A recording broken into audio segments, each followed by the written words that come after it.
Don your armor, put on your most comfortable clothes, and sit down in a cozy chair with some snazzy headphones jacked into your phone, dreaming of becoming a beautiful princess. Because today, we're finally going to talk about Princess Jellyfish by Akiko Higashimura. And joining us today is a very special guest, Morgana Santili, manga buyer and manager at the Comicopia comic shop in Boston. Welcome, Morgana. Hello, thank you for having me. We're very excited to have you and talk about Princess Jellyfish with you. I'm excited too. I've been loving all of Akiko Higashimura's stuff, and Princess Jellyfish is just excellent. Same. Akiko Higashimura is one of my favorite mangaka as well, and Princess Jellyfish is one of my favorite manga. But before we get into our discussion of Princess Jellyfish, since we usually love to discuss with our guests like how they got into manga, and especially our industry guests, like a little bit about their work, we wanted to ask you a few questions about what it's like to be the manga buyer manager at Comicopia. All right. So our first question, starting off, is how did you get into anime and manga, and what led you to start working at a comics retailer? All right. Well, I was one of those lucky people who was a young person during the manga boom. So my first exposure to anime was back in 1995. I was in kindergarten, and Sailor Moon was airing on television for the first time in the United States. So that was kind of my gateway to this whole industry. Was just my dad had heard about it and was like, "Oh, I think you'd be really into this, show about these girls who do cool things." And I would every day after school come home and plunk down and watch Sailor Moon. And my dad would record it on blank tapes for me on the VCR, because it was ancient times when we used VCRs. What's a VCR? Yeah. Sometimes I feel real old. And I know I'm not the oldest person in this industry, certainly, or certainly not the oldest fan. But I was talking about 90s Sailor Moon on Twitter the other day, and one of my followers was like, "Oh, I've never seen that. That's way before my time." And I was like, "Oh, you're kidding." Wow. I'm not that old. That hurts my soul. Yeah. I'll be 29 this year. I didn't think that was old.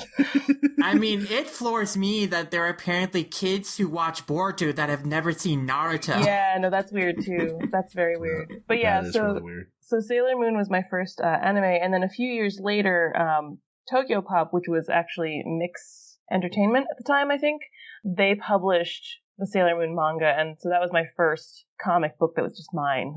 And my dad was into comics when I was a kid, so I had always been around them, and I loved reading like comics, in the newspaper and stuff like that. So it was always kind of part of my life.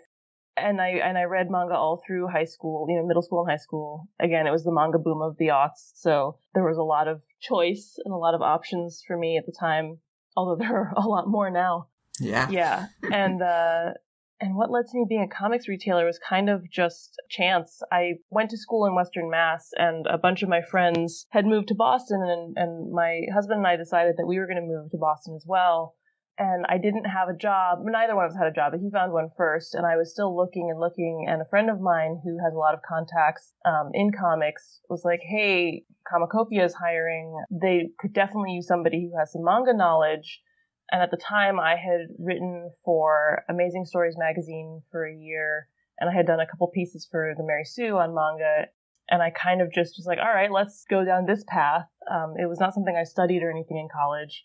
I studied art and circus and mask making, which is a whole different story. I feel like I've led a lot of lives. But yeah, so I applied for Comicopia, and they hired me, and that was 3.5 years ago. And I've been there ever since. Excellent. Did what you learn in art school help you in working in a comic shop in any way? Yeah.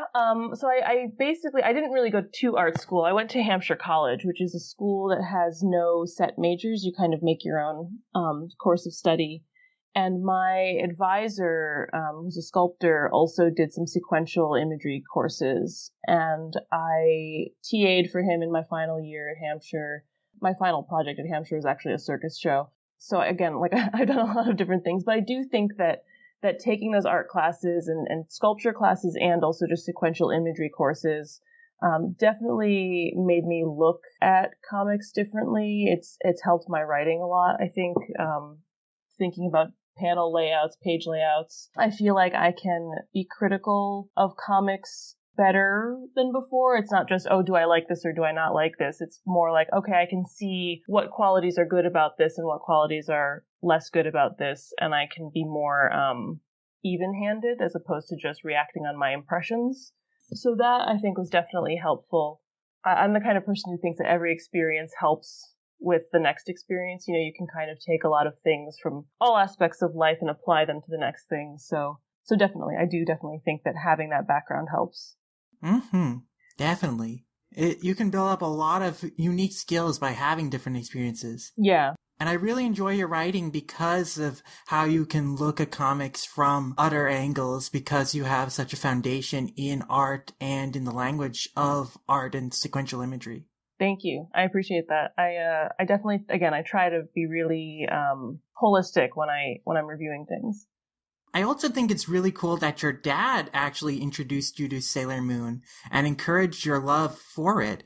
Because I'm sure, like, I speak for a lot of people whose parents were, like, not very supportive of us watching anime or reading manga. Like, my dad was trying to wean me off cartoons at the age of 7 and telling me to watch quote-unquote real shows. Oh my gosh, yeah. So, oh, wow. I think it was really cool that you had someone who could get you into anime and manga and comics. Yeah, definitely. And, you know, part was that my dad was already interested in comics and knew a little bit about anime, although not much. And my parents actually ended up getting divorced when I was very young, and I grew up with my mother mostly, but he definitely started that kind of interest. But I think also it was just a matter of time and place, because soon after, you know, Pokemon came over and Dragon Ball Z came over, and it was just like you couldn't really avoid it. And I had friends who were into it as well. And I should say, I give my dad that credit, but my mother, even though she was never really invested in the hobby itself, was always very supportive of me. And like when I started drawing, she was like, oh, it's great, let's go get you supplies, and, you know, let's get you more books. And she was always happy to like help. So yeah, I definitely think I benefited from having parents who were very open to my hobbies. And it kills me anytime I see, and it does happen sometimes, you know, parents come in with their kids to the store, and you can tell that the parents just don't get at all what their kid is into, and they don't really care. There are parents who, you know, don't really get it, but are like, hey, if you like this thing, that's great. And I really think that it's important, even if you can't be invested in whatever your kids are into, just kind of appreciate that that's something that they really care about. And again, I was very lucky that I did have supportive parents in that way. Definitely. It's great to have parents or parental figures to like support and encourage you to love what you love. Yeah, my parents are definitely in that category of like, oh, wait, yeah, my son is into that anime thing. Like, if my parents saw, like, a how-to-draw anime book at, like, a Borders or something, they'd pick it up for me, and I'd just be like, okay, I guess I don't know what to do with this now. But they know, you know, they know and they care, and that's nice, too. Yeah, basically. So, now to talk about your job as the manga buyer and manager at Comicopia, what are your general duties? I know you've written a blog post called What It Means to Manage a Comic Shop, where you go into this in very good detail.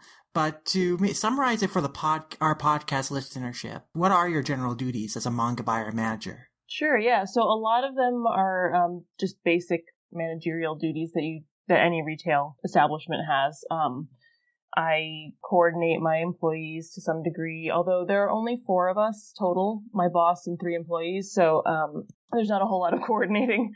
So there's that aspect of it. There's definitely organizing events, getting in contact with representatives at publishers or with individuals who are trying to sell consignment, making decisions about things that, you know, sometimes I wouldn't even think that I would have to make a decision about, like, do we want to advertise in this way? Or, you know, recently we had somebody ask us if they could like film in our store. And that's something that I will often decide. And, you know, it depends on various factors, you know, who's going to be there and are we going to be busy at that time and et cetera. So those kinds of general duties. And then with the manga buying, that's something I kind of took on just to keep our manga section curated to a certain degree. We've always had a big manga collection. Even before I started working at the store, we are kind of known for being the comic shop that has a decent manga selection. But there are a bunch of shops in the Boston area, and they're all great, and they all do something different, and that's what we do. So I kind of wanted to take charge of that and figure out how we could best curate that and make sure that we were selling, we were stocking things that we could sell and that people could find the things that they were looking for. So yeah, it's a lot of looking at past sales data for some things, or, like if I'm ordering the next volume in a series, I'll look at sales of past volumes of that series. But if I'm ordering something brand new, I have to kind of look at things that are similar to it. And some of that is just intuition. And sometimes there is nothing else that we've had like it. And I need to decide, okay, is this something I've heard of before? Is this something that people are on the internet are talking about? Is this a license that people were excited to hear about getting bought by a North American company? So it's a lot of intuition, a lot of guesswork. Some of it is just knowing things about manga and knowing like who is a big name creator or what is a big name series. And some of it is like, okay, can I sell this to people who like Naruto? Can I sell this to people who like Spider-Man? Can I make that crossover sale as well? Yeah, I have to imagine you have to really know your customer base when figuring out what new titles to buy, because sometimes a title that might be popular on social media might not be as popular in your local community. Yeah, and I learned the hard way that stuff that I'm excited about is not necessarily the stuff that our customers are excited about. Sometimes it is, but I tend to like a lot of old stuff, a lot of weird stuff that doesn't always really gel with our customers. Not because they have bad taste, just that what I like is so. I don't want to sound like I'm bragging that my tastes are so niche, but like it's really hard for me to sell like a cult detective series with beautiful men in them, because that's something I really like. But like that's not really in right now. Not that there are many of those currently in print, but something like that where I've had to make some hard decisions. I've had to liquidate series that I really love, which is really hard. Tomoko Hayakawa's The Wallflower is one of my favorite series, and it's long, and nobody was buying it. And at some point, I actually ended up buying the copies that we had in the store. I was like, I'll just take them, they're mine now. Because, it just wasn't, it's a little old at this point. It was from the mid-2000s, and that's not what people are looking for. So, it's heartbreaking, but I definitely have to think kind of in terms of, all right, how do we make money? So some of it's for the love of manga, and some of it is for, cold hard capitalism, unfortunately. Definitely. I remember reading one of your blog posts how you mentioned that Moto Hagio's manga were not selling well at your store. No, definitely not. And it really feels like older titles that aren't like really relevant in the zeitgeist are really hard to sell. I'd be curious, to ask, our series like Devilman, which came out last year, how did that fare for you? That's an older title, and you can definitely tell it's of its time, but because it was so popular, at least in the Twitter sphere of anime manga fandom, did that do well for your shop?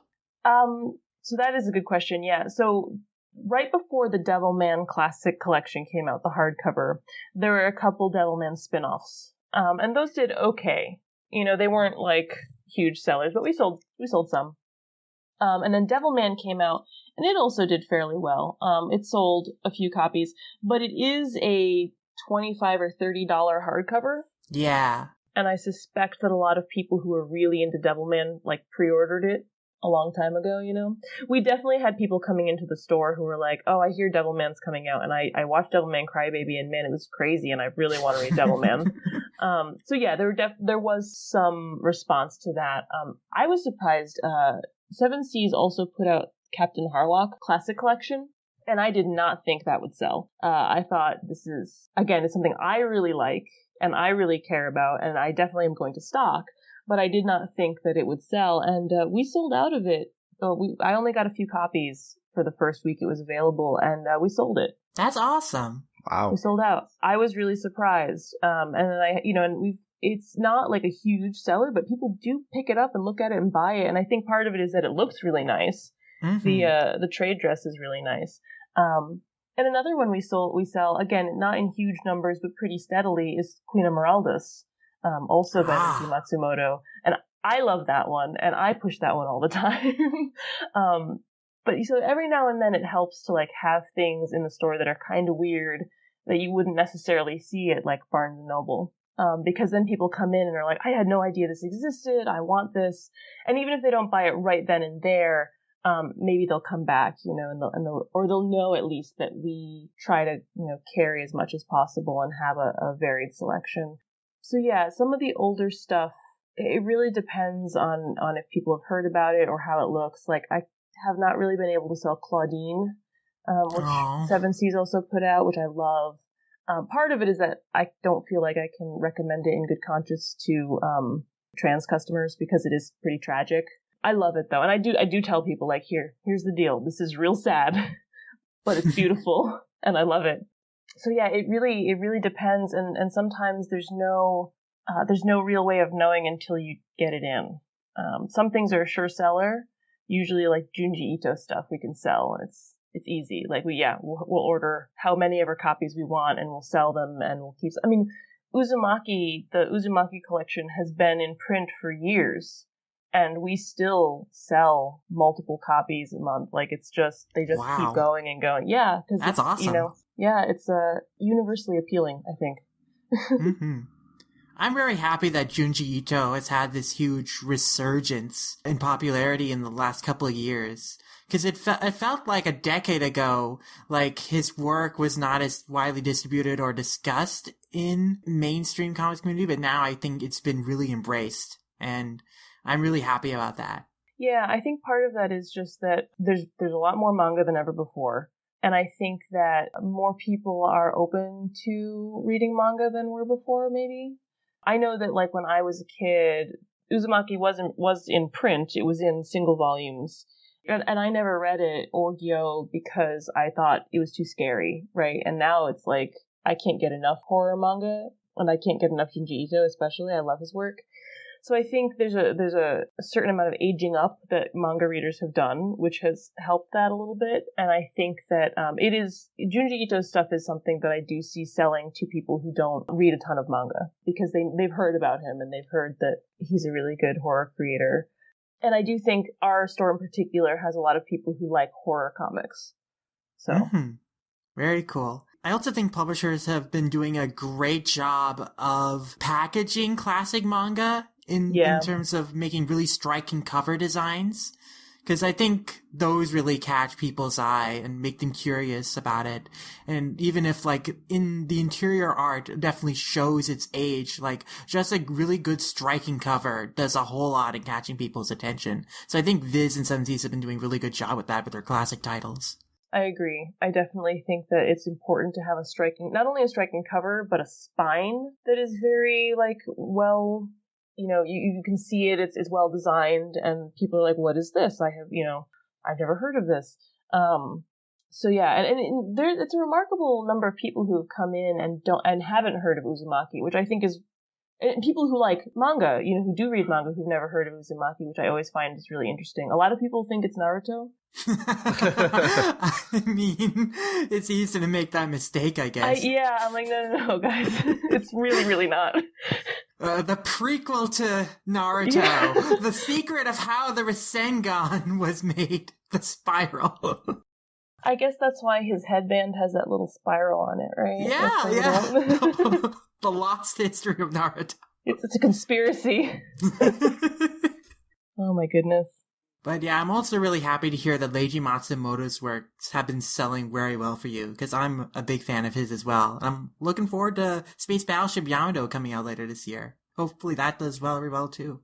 Yeah, I think there definitely is an interest in nostalgia. I mean, and that's true in movies and in the West as well, and in comics. There's definitely an interest in nostalgia. So all these older titles coming over makes a certain amount of sense. And I'm also really excited to see how Space Battleship Yamato does, excuse me, and how I don't know, just to see who is buying these things, who's interested in these things. Because it's usually older folks, it's usually adults that I see buying them, but I would be very curious to see, because they've released adaptations of Devilman. There's Devilman Devilman Grimoire, and Devilman vs. Hades. And then there's also Captain Harlock Dimensional Voyage. And it looks like they released those to kind of ease people into this, to the idea of these properties, because they're more modern artwork. And so I'm wondering if that's an attempt to appeal to a younger audience and then hopefully sell, the classics down the line. Or it was a matter of this is what they got with the license, which is also possible. Perhaps. But either way, I'm glad that we have more of these like classic franchises, more manga of them coming over. Yeah, I agree. But speaking of figuring out like what the audience for certain manga is and making recommendations, you also make recommendations to fellow comics retailers about what manga they should purchase. And so, like, how do you select or how do you make those recommendations? And like, has your monthly mailing list helped with making them to multiple retailers and people more easily? So, the way that this started was my store is part of this community called Comics Pro. It's like a professional group where you pay dues and whatnot to be in it. And I know that I've been to a couple Comics Pro meetings, and the sense there was that people really didn't know how to stock manga. They had done manga in the 2000s, and then it burst, right? It dropped in sales, and they kind of stopped selling it. And then they didn't really know how to jump back on. And a lot of them own comic shops because they read comics as kids, but they didn't grow up with manga, so they don't have like the background in it. So I started giving recommendations in a closed Facebook group for Comics Pro, and then I branched out into a couple other professional groups I was in. The Valkyries existed at the time, and that's no longer exists, but I would post the recommendations there as well. And then there was another private group of retailers. So I had like 3 different groups that I was basically copy pasting the same information into. And eventually I was like, I'm just going to do a newsletter. Like, this is ridiculous. Yeah, streamline the process a bit. Exactly. Because then there were people who were in all 3 groups who were getting this information 3 times. It's like, it's also kind of obnoxious. So this is an opt-in system. And I do think that it helps. It's definitely helped me reach more people. I'm able to recommend things to librarians now as well, which I've heard has been helpful for them. And then I have people who aren't retailers or librarians who just kind of want to be part of the newsletter and see what I recommend every month. So definitely, I definitely have a bigger audience than I did. I definitely am reaching more people, even though those groups themselves had a lot of people. Not everybody was using that information, which is fine. So it's more targeted now. And basically the way I go about recommending things, I look through, we get a catalog every month called Previews, and that's from our distributor, Diamond Comics Distributors. And that basically says what's coming out in the next couple months. It's usually 2 to 3 months ahead of what's coming out. And so I'll look at it and decide, what has really broad appeal. Things like My Hero Academia, for example, which I talk about every single time, because you'd be amazed, there were people who had not heard of this when I was talking to retailers, people who didn't know about this. I was like, you guys, you could be printing money. Like, I don't know what to tell you. Like, you should be selling My Hero Academia. Stuff like My Lesbian Experience with Loneliness, things that have been kind of in the news. And I always, I recommend everything with the caveat that, like, you need to know your customers and need to know what they're looking for. And so part of what I do is when I pick these manga series, I try to give a little bit of an explanation of the type of reader who might like this. So is it somebody who really likes, mysteries, or somebody who's really into romances, or somebody who likes, again, Spider-Man? I use Spider-Man when I talk about My Hero Academia a lot because I feel like there's a similar customer base there, kids who want a hopeful superhero story. So, kind of, and I try to compare to other comic series or other genres or, and then again, with the caveat that you should stock what you can sell, of course. And these retailers, have been doing this for a long time. They're smart. They don't need me to tell them that. But I do feel like I have to say, like, don't just buy anything. Not everything is a guaranteed sale. We stock Sailor Moon and it doesn't sell that much, but there are other shops that I know sell it constantly. And for whatever reason, I suspect it's because everybody has already read it around us. So, but, I'm adamant about stocking it. So, and for us, our model is very different than most stores.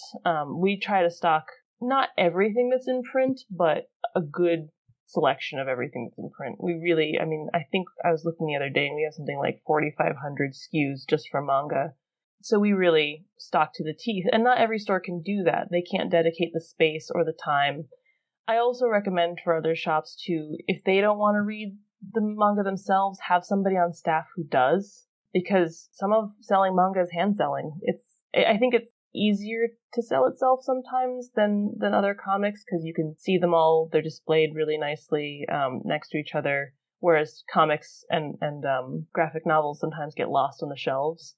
But there's definitely an amount of hand selling that I have to do, and so it helps to have somebody who knows at least a little bit about manga, or at least a little bit about the genres and the conventions that they can kind of, recommend to customers, or even teach their coworkers, like, hey, if somebody comes in and they're looking for this thing, you should totally recommend X, or whatever. Mm-hmm. And speaking of hand selling manga to customers, like, how do you pitch a customer on some series, like, to make a manga recommendation for them specifically? And what are some series that you've successfully been able to convince customers to read, even those who don't normally read manga? Recommendations are a lot of fun, and they can be really hard. I definitely have people who walk in who are like, give me a manga recommendation. I'm like, sure, what do you like? And they're like, anything. And that's impossible. That's literally impossible. I can't tell you how many times I've been tempted to just hand them like really graphic gay porn because I'm so frustrated. I haven't done that yet. I'm a better salesperson than that. But hey, maybe they might like it. You never maybe know. they would, but I have no way of knowing because they have not given me any information. Usually I will try to ask people what else they've read that they've enjoyed. If they don't give me a specific genre or something like that, I will ask them if they've never read manga before. I'll ask them what kinds of books they like to read or movies they like to watch, and try to kind of figure it out that way. My crowning achievement, I think, in recommendations was that a woman came in. This was ages ago. She came in and she was looking for Fruits Basket, and this was before the new collector's editions came out, so it had been out of print for some time. And I was like, "Oh, I'm sorry, that's not available.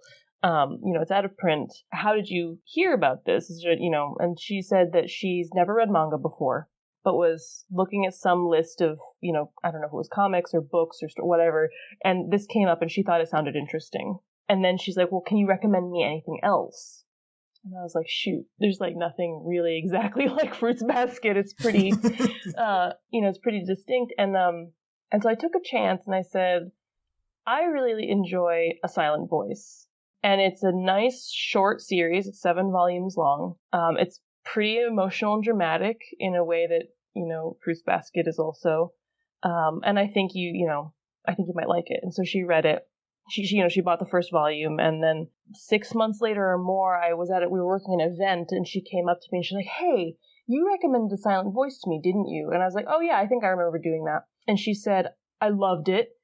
and now I read tons of manga, and I go to conventions, and I do all this, and she had never read manga before that.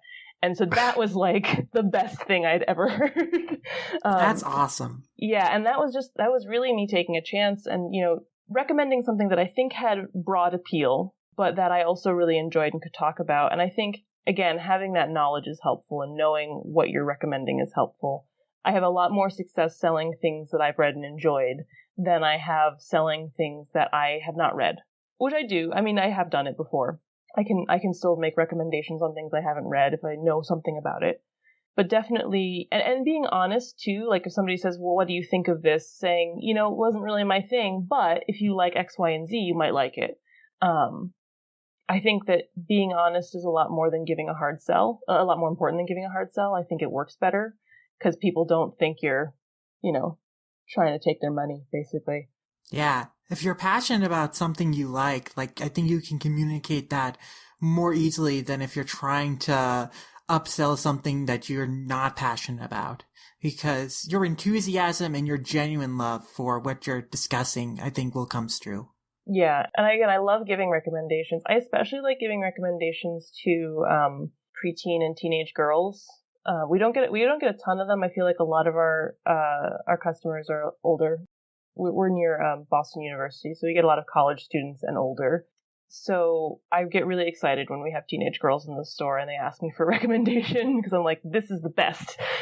I was you once, and I didn't have anybody to give me recommendations because I was shopping at Barnes and Noble. So it's nice to have that one-on-one relationship and talk with girls and see where they're at. I don't know. It's very gratifying to me. I hand just about every teenage girl Magic Knight Ray Earth. Nice. That one worked. For a while, that was like really consistent. I was selling that really consistently. That's really cool. Yeah. And I guess that also addresses the next question I want to ask. What demographics do you most notice read and purchasing manga from Comicopia? So it tends to be these older, more male customers that tend to visit Comicopia? Yeah, I think for the manga, we get a pretty even split of men and women. But in general, our customers overall are slightly skewed toward men, usually 18 and over. We are also, we kind of bill ourselves, or I try to make us appear anyway, that we're the gay manga store. So we have a lot of queer material as well. We have a pride flag in our window. We march in the Pride Parade every year, so I try to make it a really welcoming place. So we definitely have a lot of queer customers, whether that's gender nonconforming or trans or gay or lesbian. So yeah, so that's like I do think we have a pretty large demographic of queer customers, which I'm very proud of. I think that somebody's gotta do it, right? That's pretty cool. It's important to have a space where queer customers can go to and feel comfortable, purchasing the series they like. And just a community space in general to meet up and talk about things they like. Yeah, and I would love to be able to host more events. We're pretty small, so we don't do a whole lot of events, but I would love to do a queer book club or something like that, but we'll see. Big plans. Who knows what'll happen in 2019. But yeah, I do think that with the manga, we definitely have a more even split. It tends to be, I would say, older teenagers up through adults. Usually no adults older than 30s for the most part. We definitely have a couple that stand out to me as older than that, but people tend to, I would say the shonen series are still our biggest movers. Obviously, My Hero Academia. It's we can't keep it in stock. It's consistently a third of the book scan list every month. Yeah, we sell a ton of it. We also sell a bunch of My Lesbian Experience with Loneliness and its sequel. That's awesome. And for a while, we had a dedicated yaoi section. We don't anymore because of space. So that's something that we do a lot of is yaoi and yuri. Again, the gay manga store. So, yeah, I feel like the shonen is definitely the driving force of our manga sales. But then maybe seinen and then queer stuff.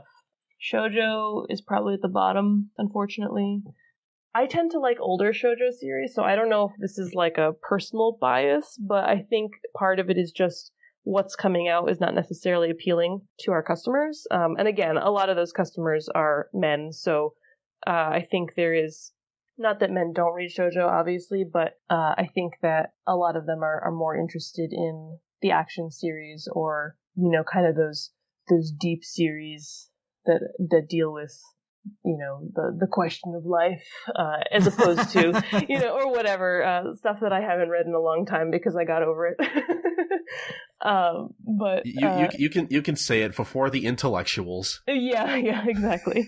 Or the so-called intellectuals at the very least. Although we don't have we have a hard time selling the underground stuff. Red colored elegy does not necessarily sell for us. Stuff that's really kind of the really niche stuff. Exactly. So that's not making us a ton of money. I was going to say, I don't even know what that is. Yeah, it came out a few months ago. I think it was Drawn and Quarterly put that out. So we have it. I have it in stock, but stuff like that does not move for us as much. Yeah, it's underground Gekiga comics that nobody, the kids aren't interested. Yeah, I imagine you're not selling a whole lot of Yoshihiro Tatsumi work. No, we do have Drifting Life, but I think we've had it for quite a long time. Oh, that's a shame. Yeah, it is. But they can't buy everything. Yeah. Mm-hmm. There are realities, but and also those books tend to be a little bit more expensive. The price point is a little high, and I think people who buy manga are mostly buying things in like the $10 to $14 range, and that does make a big difference. I do think that the more expensive your book, even if it's something that somebody wants, they're not as likely to buy it. Right. Only the really dedicated audience will probably pick up a book with a higher price point than something with a lower price point, which someone might pick up, just out of curiosity. Yeah, exactly. From your perspective as a retailer, what do you feel is the primary audience for manga in today's market? I don't think that our store is an example of this, but I do think that young people, teens and tweens, are still the driving force. The kids who are shopping at Barnes & Noble and buying all that My Hero Academia and Naruto, and I do think that they are still the majority. I don't know this for sure. I don't have statistics on this, but that is my best guess. Then on the other hand, I think that there are a lot of adults who grew up with manga who also still buy it, or who have come back to buying it after a long time away. So I'm not sure.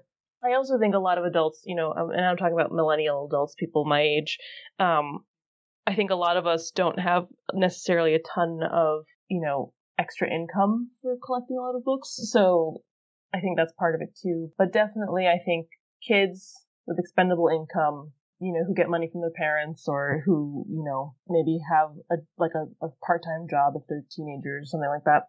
I think they are probably the driving force of most of the sales. I mean, if you look at what books are selling, I mean, you were talking about the book scan and how My Hero Academia is on it all the time. Now, adults are reading that. I'm reading that. I buy My Hero Academia when it comes out, but I'm not the majority of the people who are buying it, certainly. 29-year-old women, the shonen demographic. Exactly. I think that they are the biggest contributors. And actually, I have heard, and I don't know that this is true, and I don't have statistics to back this up, but I have heard that girls are more likely to buy than boys.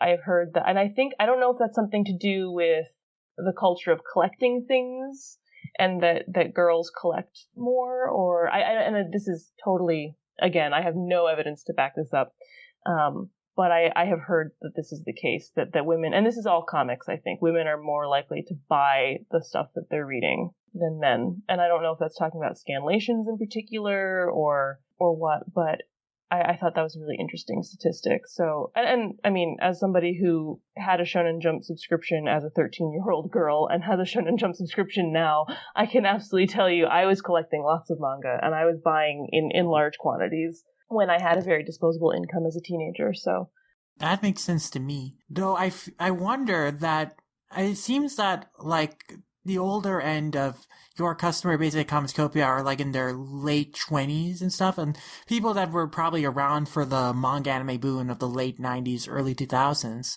I wonder if the age of people reading manga and buying manga will grow older as that generation grows older. Because there's always newer young readers coming in, but the older generation might stick around, perhaps. Yeah, I think that depends on how dedicated these kids are to their manga. Some people just buy the one series that they like, right? Like they watched One Punch Man and they're really into it, and so they buy One Punch Man. And then some people, like me, are just into manga for the sake of manga. It's not one, even though one series started me off, I don't just collect Sailor Moon. In fact, I don't even have a full collection of Sailor Moon. I have bought all kinds of things, and I've branched out, and Sailor Moon is magical girl series aren't really my favorite genre. So I think it's a matter of, are these people dedicated to individual series and they want those things, or are they interested in the medium as a whole? And some people do grow out of reading comics, and that's fine. I don't think you need to. I don't think there's any shame in reading comics as you're an adult, obviously. Otherwise, I would not be working in comics. But I do think some people just grow out of it. They just don't have an interest anymore, and that's fine. So yeah, I think it all depends. I think it also depends on what the future of the manga industry looks like and the anime industry. Right now, there's so much available. So much more than when I was a kid. Like, when I was watching anime as a kid, you know, there was the 5 shows that were on Toonami, and that's it. Like, it's what you have. You know, we all watched Cowboy Bebop and Trigun because that's all there was. Like, Yeah. You know, and now people don't know what that is, which is a little terrifying to me. But that's because they have so many, and because those ones aren't necessarily available, although I think Trigun is, and also because there's so much more.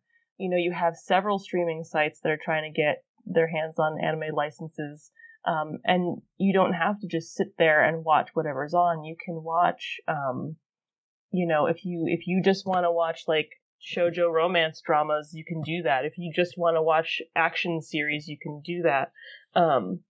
You don't have to, like, you know, sit through Gundam Origins so that you can get to Hamtaro. It's not, you know, it's not the same landscape as it was in the 90s and 2000s. So I'm curious to see what happens on that end with streaming availability and TV kind of becoming a thing of the past, where we curate our experiences more than we used to. Mm-hmm. And the same thing. Sorry, the same thing goes for manga. I was going to say, because now we have things like New Shonen Jump, where we can read everything. Yeah. Because there's so much variety and so much available now, it's an easier hobby to get into, but because everything is so isolated, you know, it's also easy to stay within like a certain niche and not get into like the broader community or the broader like scope of what's available, like just focus on a few select titles. Definitely. I had a student interview me for a project. I think he was in middle school, and he was talking about, he recently got really into Dragon Ball and was talking through Dragon Ball Super. And we were talking about Dragon Ball, and it occurred to me that he hadn't seen original Dragon Ball, and I don't even think he'd seen Dragon Ball Z, which is what I started with. And you know, and I'm talking about other series, and he's mentioning, you know, that time I got reincarnated as a slime, which is recent, and he's mentioning, you know, this and that are recent, and I'm sitting here like, have you ever heard of Bakuman? And he's like, no, I don't know what that is. And I was like, all right, cool. And even though like I didn't read Bakuman when I was a kid, I knew what it was because it was advertised in the backs of my books, and it was advertised in Shonen Jump magazine, and so like, yeah, it's definitely you can definitely fall into a hole, and not just a genre, but even just one series. Like, I mean, Dragon Ball has been going on for like 30 years. Yeah. And you can just, I mean, you start with Super, you can go all the way back and you could spend a year just involved with Dragon Ball, between watching it and reading it and, you know, taking in all the various experiences that you can have with Dragon Ball. So like, you can become you can have tunnel vision, which is not, I mean, it's a hobby. Do what you want. But yeah, I don't think there's as broad a knowledge base. I don't know that younger, I mean, and that I was probably the same when I was a kid, right? There were a few things I liked. And now that I'm older and I'm interested again in the medium as a whole, I take the blinders off and I look a little more deeply at everything. So I don't know. I don't know if it's a matter of age or the community or availability, or I feel like we won't really know until these kids become adults what's going to happen. But I definitely imagine that the rate of consumption of new series is also a huge factor, because there's always new series coming out. Like, there's like 30 new anime per season at minimum. There's like constantly new manga series being published as well. So it's very easy to stay caught up on like what's current and not go back into what's been coming out before. Yeah, it's frankly overwhelming. I can't keep up with anime at all. Mm-hmm. I mean, again, I used to just watch whatever was on TV, but I never really kept up with something week to week in the same way that I have to do now if I want to watch something, and if I don't want to be spoiled. Yeah. So it can be a little overwhelming. I don't know how these kids do it. Like, and then, you know, and it's not just kids. There are a lot of people who are very dedicated to anime who are, you know, keep their schedule I can't. I'm not that strong. Yeah, it can be exhausting for sure. Yeah. I can barely keep up with like 2 shows a season, if that. Yeah. Yeah. Same. There were a bunch of things I started watching that I enjoyed that I just dropped off of because I don't have time. I'm like, when do people watch these things? Yeah, I did not watch a whole lot last year, and of the stuff that I did watch, I did not finish most of them. Yeah. So now I have 2 questions kind of about Comicopia as a business. So the first one is Comicopia runs booths at conventions in Boston, and on the Manga Machinations podcast, you mentioned that manga sales tend to be your bread and butter at these events. So I was wondering how you decide what quantities of books to order, organize, and display at conventions, and what your favorite part about running a booth at conventions is. All right. I do enjoy the conventions. So we were doing conventions before I ever got to the store. So some of what we do is pre-exists me. We do Anime Boston, usually in April, and then we do Kineticon, which is in Hartford. And we used to do Boston Comic Con, but that was bought, and it's kind of a different landscape now. So we don't do that one anymore. But for Anime Boston, it's very easy. Manga is the majority of our sales because it's Anime Boston. And we bring everything. We bring all the titles that we stock. We bring about 10,000 books. So in terms of deciding quantities of the books, we basically look at our history and we kind of try to figure out, okay, this was really hot last year. Do we think it's still going to be hot this year? How do we adjust for that? Or this is really popular in the store right now. Do we think it will also be popular at a show? How do we adjust for that? So it's a lot of, again, looking at history, but also some guesswork and some intuition. And we're getting ready to start thinking about that soon because Anime Boston's at the end of April. So it's you start thinking about it a little early, trying to get out ahead of it because there's a lot of planning involved. For Kineticon, we do bring mostly manga. It used to be a much more anime and manga heavy show. It's a mixed genre or mixed genre convention, but lately we have brought a little bit more non-manga stuff, some Western comics. And basically, our approach to Kineticon is very different because Hartford doesn't have, like, in the surrounding area, they don't have a ton of comic shops that do manga, but they do have, obviously, Barnes & Noble and stuff like that. So we kind of try to curate that to stuff that we don't think people can necessarily find in a Barnes & Noble. Obviously, we do bring those titles, but we don't go heavy on them. Like Tokyo Ghoul is not going to sell as quickly at Kineticon because these kids can already buy it. And again, it's mostly kids. They can already buy it anywhere else. And a lot of them have to, again, because there are no comic shops, they have to pre-order things online. So they already kind of have a lot of stuff, and they're looking for weird, random, niche things. So we try to do that without over-ordering on stuff that we don't think we can sell. It's challenging. Kineticon is especially challenging because we have to travel and we have to, sleep in a hotel and all these things. So it's a pretty draining show. Whereas Anime Boston, we all live around here, so it's, and the Heinz Convention Center where the show is actually very close to the store. So that's convenient. We can always, if we don't bring enough of something and we have some at the store, we can always go back and get it. That's good. Yeah, that's not something that we have at Kineticon, so that's challenging. And Boston Comic Con, when we did it, it was a much smaller show, and we would kind of bring hot titles, stuff that we thought would sell to an audience who maybe doesn't read a ton of manga but is curious. So definitely we would bring some sci-fi standards like Pluto and stuff like that, some stuff for older readers, because a lot of the people who were going to Boston Comic Con at the time were collectors, people who have been into comics for a very long time and are older and are looking for stuff that, again, like hard sci-fi or maybe samurai stories like Lone Wolf and Cub. So we definitely skew that way. And it really depends on like who we think is coming to these shows. And Anime Boston is a show that everyone who's into manga goes there. So we're looking at all kinds of demographics, whereas the majority of them are teenagers. There are also a lot of older folks, and there are also a lot of families with young kids. Kineticon is a lot of younger teens and families with young kids.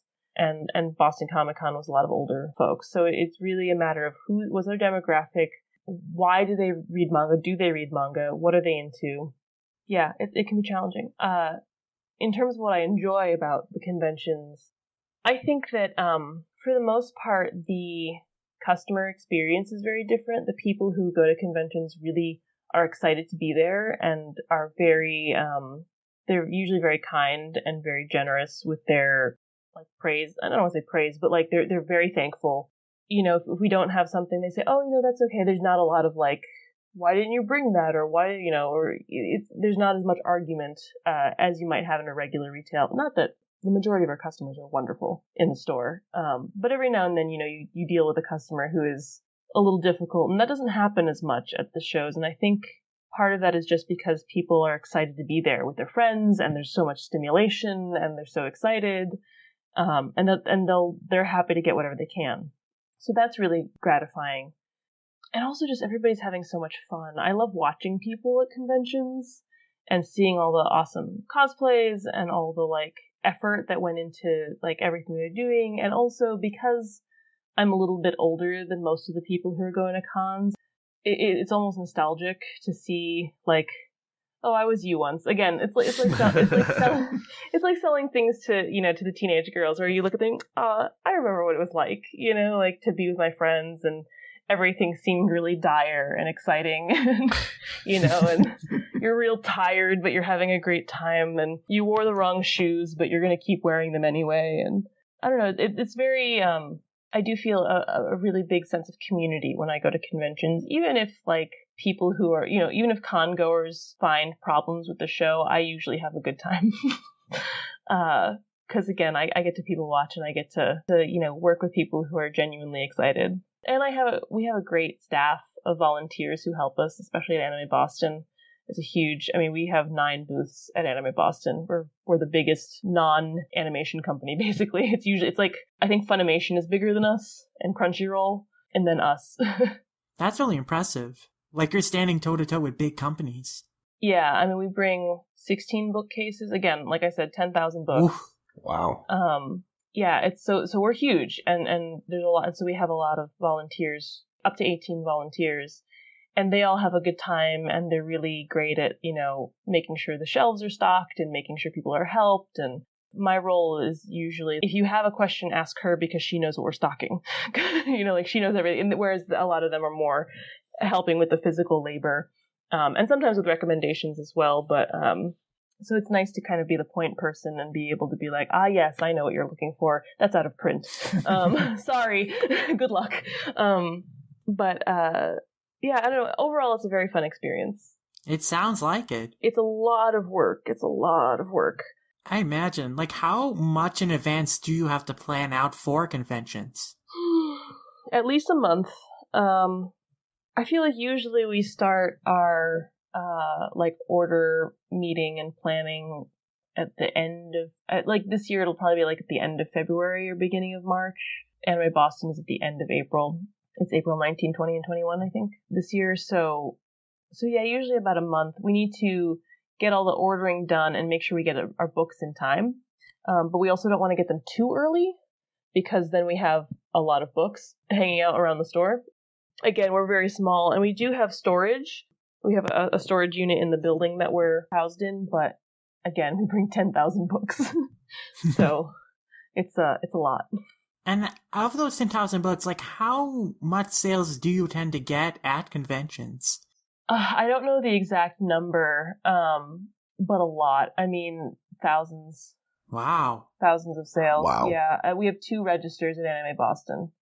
That's incredible. Yeah, I mean, and there are, you know, there are times where we're really busy, and then there are times where there's a lull, but there have been times where, especially like when the floor first opens at a show, both registers will have really, really long lines that kind of meet in the middle of the booth, because we have one register at either end. So it can be madness. And then, you know, you have some people who buy full runs of a series, of, you know, 30 books, Wow. and they're happy to do that. We do give discounts and things like that for people buying multiples in a series, but, yeah, it's a lot. There's a lot of sales happening, a lot of books moving real fast. Yeah, I'm glad to hear that. It sounds like you don't run into a situation like in Princess Jellyfish where they have an exhibit and they get no customers at all. Yeah, again, it depends. Like I said, we don't do Boston Comic Con anymore because our sales there were not doing great, and Kineticon last year slowed down, so we'll see what happens this year. But yeah, no, for the most part, I mean, Anime Boston is definitely like, it's solid. We've been doing it, I think, since 2003. Wow. Mm-hmm.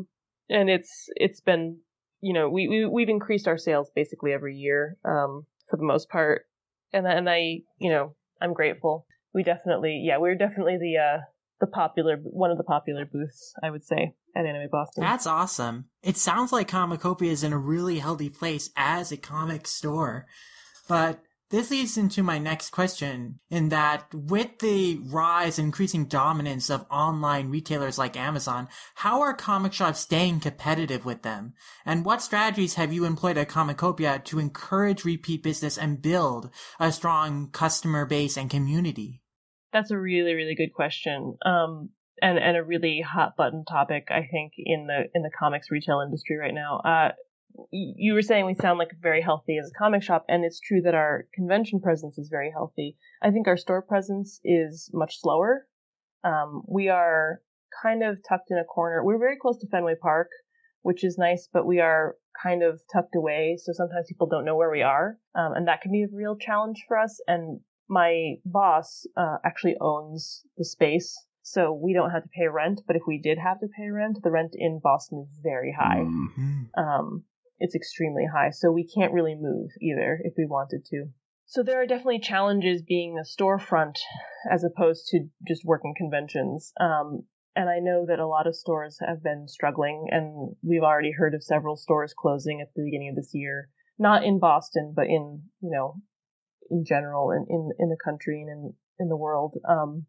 The comics industry right now is facing an interesting challenge of, the internet being an issue and Amazon being an issue, but also just what is coming out in terms of comics. There's been a lot of discussion about what Marvel and DC are putting out and how that's not helping sales very much. There's a lot of material, but not all of it is great. And a lot of the books are a little bit more pricey than they used to be. There are a lot of $4.99 books, $5.99, $6.99, and people don't want to pay that much. I think a lot of people are leaning toward buying graphic novels or trade paperbacks as opposed to single issue comics, even though most stores single issue comics is the majority of what they sell. And I think that's because graphic novels are easier to collect. It's easier to just put your book on your shelf, right?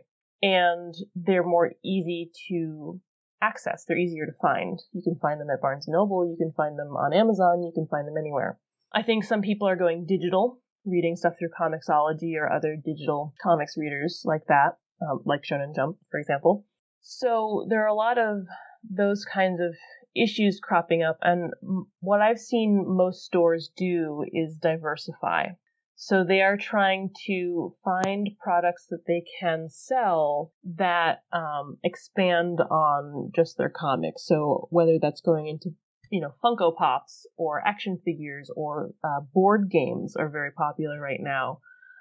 Anything to get a sale that somebody might, a lot of people are interested in merch. They're interested in stuff as opposed to books. We definitely get people asking us sometimes if we have posters or t-shirts, and we have very few of those things. We're mostly all books. Our advantage is that we have the manga, which kind of separates us a little bit. And one of my kind of campaigns has been to advertise our manga a lot more, get more active on social media, on Twitter and on Instagram specifically, because those are good image heavy sites, and really talk up our manga and talk up our identity as, again, the gay manga store, and let people know that we stock queer titles and we stock titles by creators of color, and that we employ women, queer folks, and people of color. There's a certain amount of knowing your community that I think is really important. We do get a decent number of women, but I know a lot of women who read comics don't feel that they can go into a comic shop, and that's why they don't shop there. So really trying to embrace the idea of a safe community space for people is really important. There's another shop in the Boston area that does a lot of events, and that's how I think they bring in a lot of people. Another shop that does like gallery shows sometimes. They kind of showcase artwork from local artists. So it's really a matter of how can you supplement your book sales with other things that bring people in? Because, Amazon is not a community, right? You don't have somebody there giving you recommendations. You don't have somebody there who can tell you what the newest, tell you about the newest Magic booster deck. I can't do that either, actually, but, but somebody can, in theory. You don't necessarily have a community there. So I think that's the thing that a lot of stores are striving to create, is this idea that you're not just coming here to buy things, you are coming here to have an experience. You're not just a giant talking wallet full of money, like you're a person. Exactly. Right. You need to sell what Amazon can sell, and that's basically having interactions with people and being able to form connections with people. Yeah, definitely. And I think, and again, I think a lot of the shops that I know do this really well. I think, and even the ones that are struggling do this really well. It's just, it's really, really hard to compete. It's hard when the economy's not great, and when, people still want their stuff, but they need to save money because we can't afford to have huge sales, like Amazon can. But then, people come in and they'll see something like, I didn't know this existed. I didn't see this on Amazon, and that's because, Amazon doesn't necessarily order a lot of that thing, or they don't necessarily advertise that they have that thing because it's really niche, but that's something that we can provide. Right. On Amazon, you'd have to actively search a niche title out, whereas in a bookstore, in a comic book shop, just by browsing, you might discover it. Exactly. Yeah, it's a really tough question, and something that everybody's struggling with, and a lot of the large publishers of comics, and I mean, I'm basically talking about Marvel and DC, they don't necessarily know how to best help comics retailers, and I don't know how much that's important to them. At this point, they have, movies that make them plenty of money, and other venues that make them money, and they do exclusive variants or exclusive toys with chains like Walmart and Target that, your local comic shop can't compete with. So it's a really interesting and challenging time in the comic shop community, and I want to be hopeful, but I definitely think that unless people start really committing to shopping local, that's something that we might see less and less of in the coming years, is comic shops. That'd be really unfortunate and really sad. Yeah. Because, it was a tradition of mine for years. At every Friday, after a week of classes at college, I would visit my local bookstore, which had an amazing comic selection, and just browse the selection they had there. And they had just such an amazing selection of books, new and old, and there was always something new to discover. And I think that experience is really valuable, and it'd be a real shame for a place where people who love comics can gather around this community to disappear in this focus of just putting out products and then not valuing the community experience. Yeah, and I think that as we go more and more into the digital age, we will find a lot of local shops closing. And I think it's going to be non-necessities first, right? Things like bookstores and, certain knick-knack shops and things like that. They're going to start going away first. I mean, Toys R Us closed. It's the same idea. You don't need to go to Toys R Us to buy toys. I have heard that bookstore sales have gone up in the last year, so there is some hope. I think that more people are aware that if they don't shop at places, they're gonna go away. I think part of the challenge there is then recognizing that rents are very high. Mm-hmm. So the cost of running a business is a lot higher than it used to be, and the price of the product has had to reflect that to some degree. There are so many factors. And so it's one of those things where we'll see what happens in the next few years.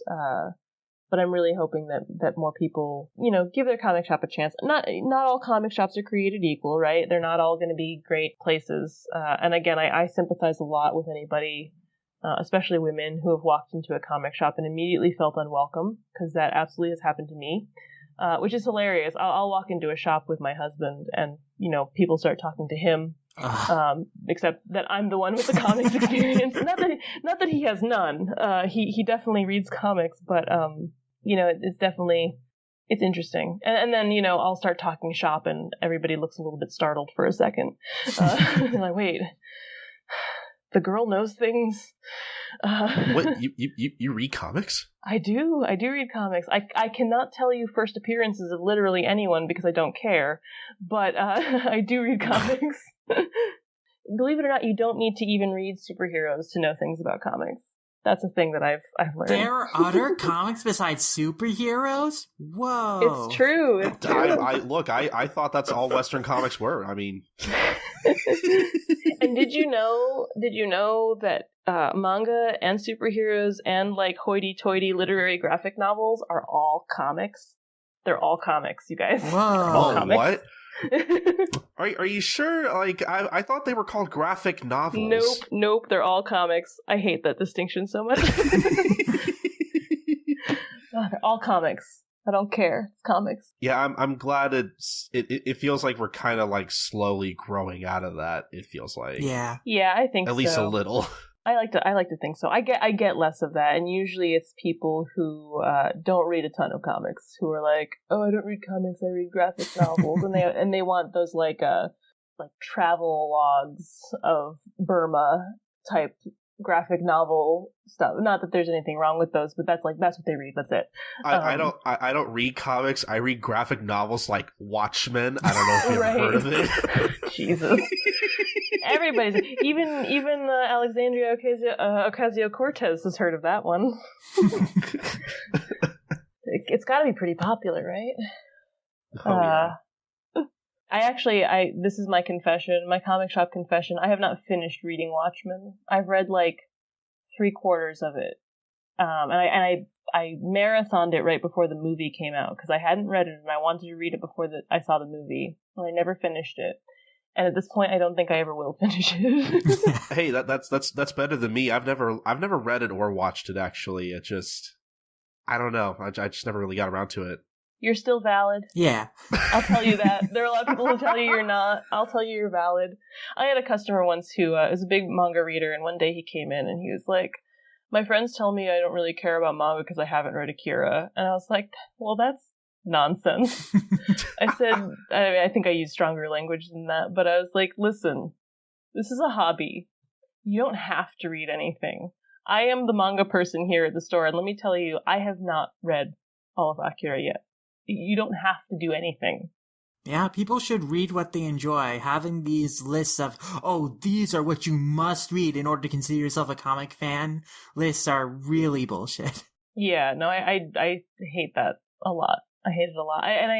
And recommending things to people without considering what they may or may not like. Like when the Preacher television show came out, I had so many people asking me if I had ever seen Preacher or read Preacher, and I have not read Preacher. And at one point, it may have been the type of thing I'd be interested in, but right now I'm not super interested in it. Everybody told me, oh my god, you have to read Preacher. You must read Preacher. It's so great. It's so important. Because you get recommended it so much that, like, you just kind of waited. You kind of want to wait until, like, the hype around it dies down. Like, I totally get that. Yeah, and I picked up Preacher Volume 1 just to flip through it to be like, all right, what's the big deal? Should I really read this? And like in the first issue, somebody gets his face peeled off, which is fine. Again, I don't mind. I read violent things, but I'm like, you literally recommended this to me, knowing nothing about the type of book I like to read. And again, I do like reading violent comics sometimes, but are you kidding? Like, but why wouldn't you like it? It's popular and everybody loves it. Right? Just like this blanket statement that you must read this thing. I don't know. And there's a lot of obviously bias and sexism that goes into those kinds of lists. It's always like super lofty stuff by dudes that's about like, I don't know, like even Watchmen. Watchmen did a lot of important things for comics. I'm never going to deny the fact that a lot of these books are important or were important at the time, but they always get this kind of like I don't know, there's this like, oh, this is like a paragon of comics. This is beyond comics. This put comics on the map. This made it literary. And I'm like, it's just guys beating each other up because they're angry. Like, I don't... They're having this, like, interpersonal dispute, and it's, like, destroying the world. Like, are you kidding? And, like, I get it. I get why it's important. I get why it's good. I also think that maybe we need to cool it a little bit. Yeah. But it sounds like it's a struggle for comic shops, to stay competitive with Amazon. But your guys are doing a lot to, like, create a place that feels, like more than just a place to buy things. It feels like a community space. And hopefully people will continue to value that. Yeah, that's my hope. I definitely think that, again, I think a lot of retailers are really pushing into diversifying their stock, and the internet is our worst enemy, and it is also kind of our best ally. We can post as much as we want on social media and try to get the word out there. So it's a matter of how you're using the tools that you have. I know a lot of retailers sell like expensive back issues on eBay, for example, or they have stores, e-stores of their own. So yeah, anything that can like help to draw attention to what they do is useful, and I know a lot of them are using that. So we'll see what happens. Hoping for the best. And now I have a question related to Princess Jellyfish, in that shoujo manga has always had a large presence in the North American manga market since the manga boom of the early aughts. But it's only really been recently that we've seen more josei manga be brought over. And so I'm wondering why. Why do you think that it's taken so long for more josei series to be licensed? Do you think that there's more of an audience for these stories now that like the customers who were buying manga, as teenagers in the early aughts have kind of grown up into adults? Or do you think that publishers are simply more willing to invest in more diverse series like josei series? And as a retailer, you've mentioned this before, that, shoujo and josei aren't doing super great at Comicopia, but how healthy do sales of josei manga tend to be in comparison to other series? Yeah, so definitely shoujo is a huge part of the North American manga industry. I think it was the driving force in the aughts, because, again, manga was sold chiefly at big book retailers like Borders and Barnes & Noble and Walden Books.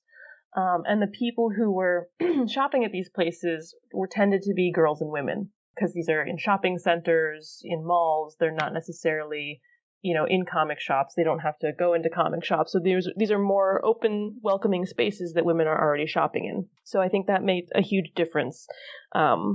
I think that taking a chance on josei now, I think it's both of those reasons you mentioned. I do think that the girls who grew up reading shoujo are now women who want something that kind of has grown up with them a little bit. And I also think that more publishers are taking a chance, like you said. There was some josei that came about in the aughts. I think a lot of it was kind of marketed as shoujo because they didn't want to make a distinction. I think there was an idea that maybe women, adult women weren't really reading comics or weren't reading manga as much as kids were. And I think that's true now. I mean, I think, if I'm not mistaken, Nana by Ayazawa ran in a shoujo magazine, so it's definitely a shoujo series. But Paradise Kiss ran in a josei magazine, and it's a josei series, even though to me it feels a little bit more like a shoujo series. And that's basically just the age of the protagonist, I think, is making me feel that way. But those were both kind of packaged the same way, in the 5x8 format, kind of sold to the same demographic, older teen, I think 16 plus. So I don't know that there was the distinction being made in the North American market at the time between shoujo and josei, or even shonen and seinen. I don't think that like a ton of stuff was being marketed to adult men, even if adult men were buying those things. So I think marketing is definitely part of it. I think that aging up is definitely part of it, and I think that taking a chance on new types of books is definitely part of it. It's kind of a three-pronged thing. But in terms of how it does for us, josei does not move a ton for us. We do sell Princess Jellyfish with some regularity and Tokyo Tarareba Girls with some regularity. Some of that is because I make sure to prominently display those things as often as possible. Very good. And because I'm there, hand selling it. if I'm not there, and the day I'm not there, I don't usually see that it's been selling. Not that we sell a ton of it, but I think that me being there and having read it makes a difference. And I think that the people who are buying it are, again, women my age or around my age. And we don't have a ton of those customers. We don't have a ton of women in their 20s. Usually we'll have younger girls, teenagers, or we'll have adult women who are coming in with their partners or coming in with their kids, who are also buying things for themselves, but they're not usually looking at manga for whatever reason. Probably because they didn't grow up with it. So yeah, I really want it to do well. I want Jose to do well. I think for myself, it's what I'm more interested in reading right now. I want stuff by women and for women. There's been a pretty healthy yaoi BL market in North America for a long time, and I think that, Jose is kind of a partner to that in a lot of ways. A lot of BL stuff is intended for an adult female audience. So I'm wondering if people who read a lot of BL are also reading a lot of Jose. I think a lot of Jose series are getting digital first printings or digital only releases. Because I know Tokyo Tarareba Girls was digital first, and I love it. I love it so much, you guys. I love Tokyo Tarareba Girls. And so that one does sell decently for us, because I always put, Morgana's pick of the week on it when it's new and stuff like that. But, and we definitely, again, have a couple regular customers who are buying it. But, yeah, it's been really interesting and really gratifying to see more of it, from just like a personal standpoint, and not so much as a retailer, but as somebody who's reading manga and who's invested in manga personally. I want more of it. I want it to succeed. I want to see more of it. And again, we're getting more Akiko Higashimura stuff coming down the line. Yes. And I couldn't be happier. I really think she's quite brilliant. Mm-hmm. So, yeah. It's complicated, and I think it's also a little too soon to see how it's going to pan out. I think a lot of these titles, I kind of live in a bubble where, like, I know when something's coming out, and part of that is because I'm plugged in, and part of that is because I literally have to order these books. So I always know it's coming out because I have to be paying attention at least 2 months ahead of time. So I think a lot of people don't realize that these books are out for a while. Like, I think it takes longer for your average reader to find out about releases. So I think it's a matter of spending a little time to see how those sales go down the line. They're not something that's going to, like, be hot off the press. Here we go, romance manga for adult women. I think it's something that, if it's going to do well, will do well over the course of time. It's a slow burn, right? It's a Jose staple, the slow burn. I'm glad that Jose has become more visible now, and there's been more of a marketing push towards Jose titles. Because I remember Kodansha USA did a big push for Princess Jellyfish and Tokyo Tarareba Girls. They brought over the editor of Princess Jellyfish for several events, like in 2017. They really did a lot to promote that series. And Princess Jellyfish has been incredibly successful, to the point that Higashimura, her back in Japan, is noticing, the series is doing really well in the US suddenly for some reason. How'd that happen? Mm-hmm. And so I think that Princess Jellyfish and titles like it are, like, now going to be paving the way, hopefully, for, like, more Jose series, more series aimed towards adult women, about adult women, to be given the spotlight and to be, promoted and popularized and, like, discussed in the way that shonen, or, obviously the big shonen series always dominate, but, like, in the same way, like, other, popular series are. I think that I hope that they are given more attention and we get more of it out here.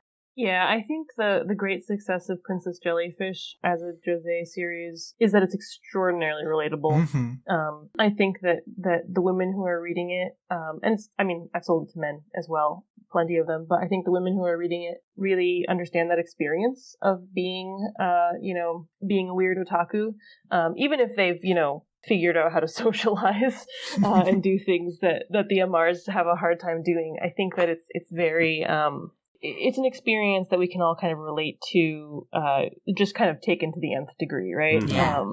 And so it's a good gateway in that sense to Higashimura's other work, and then also to kind of the demographic as a whole and what's available and how. And the other thing is that Josei, I think in a lot of ways is a really broad demographic. There are a lot of different types of stories within it. All of the demographics are like, there's no one type of shoujo series or type of shonen series, though you get kind of an idea of what a shonen series might be like, just by hearing that it's shonen, right? But Josei is a little bit more amorphous, and I think that's part of the challenge with it, is that, okay, you have your story about a bunch of nerdy women who can't socialize and are struggling to keep their home. And then you have a story about a woman who just turned 33 and is desperately trying to get married. And then you have a story about these practitioners of Rakugo who are, performing a dying art. And these are all extremely different series, and they're all, Josei series. So I think that's part of it, is that it doesn't have a very clear identity. It's just comics for women, which is important. Everything. I mean, it's very important, but it's everything. Women read just as broadly, if not more so, than men. So, Most definitely. I am hoping we see more diversity in the titles they had licensed and distributed. And I think that Princess Jellyfish and Descending Stories are a great start, and they have received such critical acclaim and such popularity that I'm hoping that it encourages publishers to take more risks and take more chances on series that don't necessarily fit into what are considered like popular trends, but like series that are focused on unorthodox premises or like niche premises, but perhaps have an audience that is waiting for them to discover and enjoy. Definitely. And I think there has to be a certain amount of detaching the stigma of women's comics from things. Like, I think a lot of people still don't want to give credence to something. Oh, it's for women, or oh, it's for girls, therefore it's not, as valuable, right? Because it's I think there is an impression that, oh, it's going to be a romance comic then, and that's not worth it. First of all, there's nothing wrong with romance comics, and those are totally valid and interesting. But also, there's not enough consideration of the breadth of stuff that women want to read. My favorite examples of this are Tomie by Junji Ito is a shoujo. It ran in a shoujo magazine. And I believe Helter Skelter by Kyoko Okazaki is a really twisted psychological horror. And that, is a women's story. It's by a woman, and it ran, I believe, in a Josei magazine. So, these are stories that anybody could be into. Mm-hmm. But once you tell them, oh yeah, this was, intended for a female audience, people will kind of balk and are like, oh, well, I'm not interested in women's issues.